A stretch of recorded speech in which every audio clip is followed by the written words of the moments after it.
Mga paraan at hakbang sa paggamit ng bawang bilang gamit na panghaplos, pamahid o external medicine. Hashtag mga paraan ng paggamit. 1.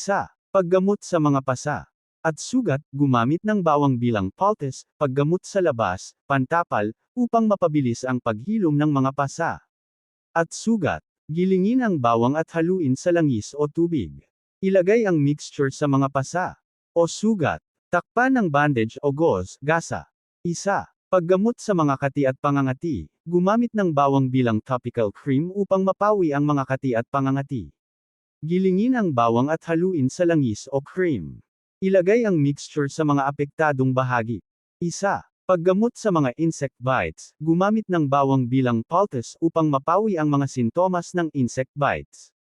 Gilingin ang bawang at haluin sa langis o tubig para ito'y magamit bilang pamahid. Ilagay ang mixture sa mga apektadong bahagi. Hashtag mga hakbang sa pagpapagamot. 1. Linisin ang mga apektadong bahagi bago gumamit ng bawang.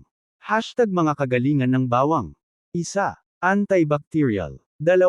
Antifungal. 3. Anti-inflammatory. 4. Antioxidant. 5. Pampababa ng presyon ng dugo.